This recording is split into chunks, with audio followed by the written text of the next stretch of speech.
John, in Kennedy versus Bremerton School District, the case basically dealt with a public school football coach who was fired for preying on school property after football games. Both sides argued that this case comes down to the First Amendment. Coach Kennedy's attorneys citing the free speech and free exercise clauses to protect his right to pray, while the school district pointed to the Establishment Clause to prohibit his prayer, saying that it could come across as endorsing a religion. In his majority opinion, Justice Neil Gorsuch said these three clauses were never meant to conflict with each other, writing, quote, "The fear of offending the Constitution's Establishment Clause does not require the government to single out private religious speech or special disfavor. The Constitution and the best of our traditions counsel mutual respect and tolerance, not censorship and suppression, for religious and non-religious views alike." Now, in her dissenting opinion, Justice Sotomayor accused the court of focusing almost entirely on the free exercise clause, elevating Coach Kennedy's right to religious expression over, quote, society's interest in protecting the separation between church and state. John? Caitlin, what about the question of whether Coach Kennedy was praying in his capacity as a government employee or as a private citizen? What was the ruling there? So Justice Gorsuch said this was clearly a case of private speech, not government speech.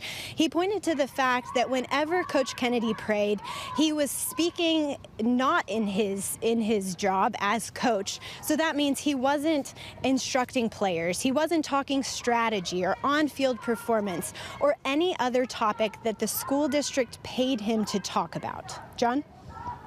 All right, Caitlin Burke at an active and busy Supreme Court. Thank you so much, Caitlin. Well, with us now is Joe Kennedy, the coach in that case, and his attorney, Jeremy Dice with First Liberty. Gentlemen, thank you so much for being with us tonight. Coach, let's start with you. When you heard the ruling come down in your favor today, talk to us about your reaction, and do you feel vindicated after this ruling? Absolutely. It was a big shock at the beginning, where you're trying to process what does this all mean. And as my attorneys were explaining to me that you did absolutely nothing wrong and that we were right and that, the First Amendment is live and well. So I did my part, and thank God that I had all the support and everybody around me that got me through this. Coach, it's nice to have attorneys there to help read through the legal rulings. I want to ask you about the role of your faith, how your faith has sustained you during this process. I know it's been a long legal process to get to today. From your perspective, can you talk about how your case will affect other coaches, teachers, and people considered government employees? It should affect them in a very positive way of them not having to hide who they are or worried about losing their job just because they're a person of faith. And it doesn't matter what kind of faith you have, or even if you have no faith. The First Amendment applies equally across the board to everybody.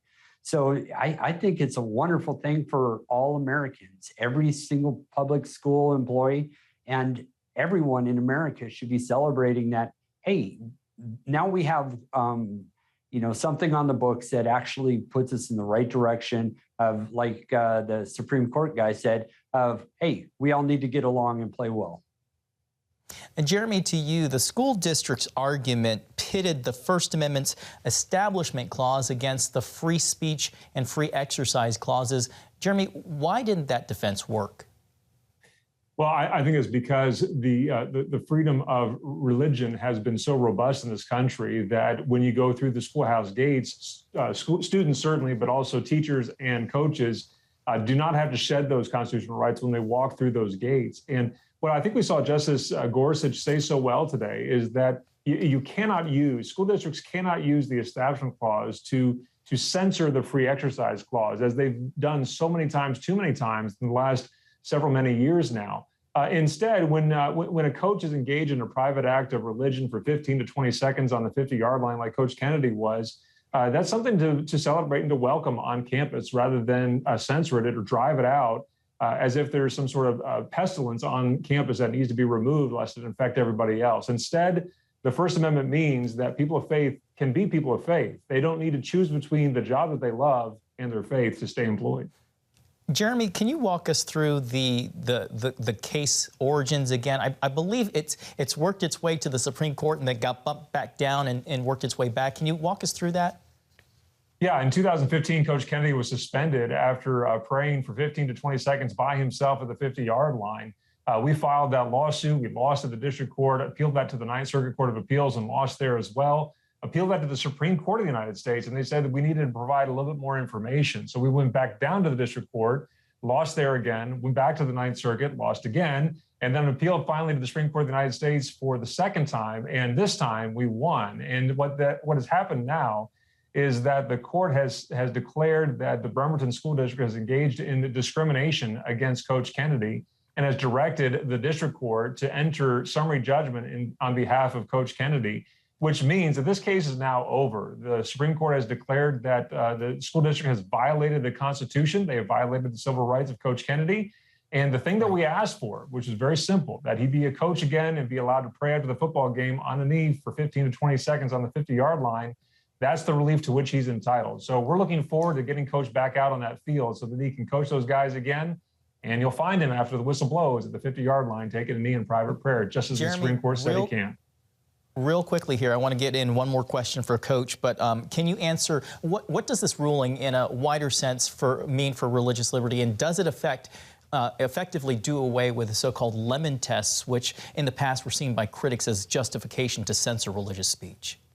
Yeah, I think it's very clear that the lemon test is now no longer good law, that instead we're going to look at the unique facts and history, the circumstances that has welcomed religion in the public square throughout our country's history. Back in 2018, we won a case there that said the same thing, and the Supreme Court has simply reaffirmed that right on the school campus. Joe, we only have about a half minute left. Talk to us about how your faith has grown through this years-long ordeal. Yeah, my faith has grown so much. Not just in God and the closeness of that, but the faith through my family. We've become a lot tighter as a family as Christians, and also everybody in the nation. It's just great to see how God works in these ways, and I mean, it's simply incredible. I mean, he's a man. Well, Joe, Jeremy, thank you so much for being with us this evening. I know it's been a busy day. There's been a lot of celebrating in your camp, and we're grateful for your time. Thank you. Appreciate it.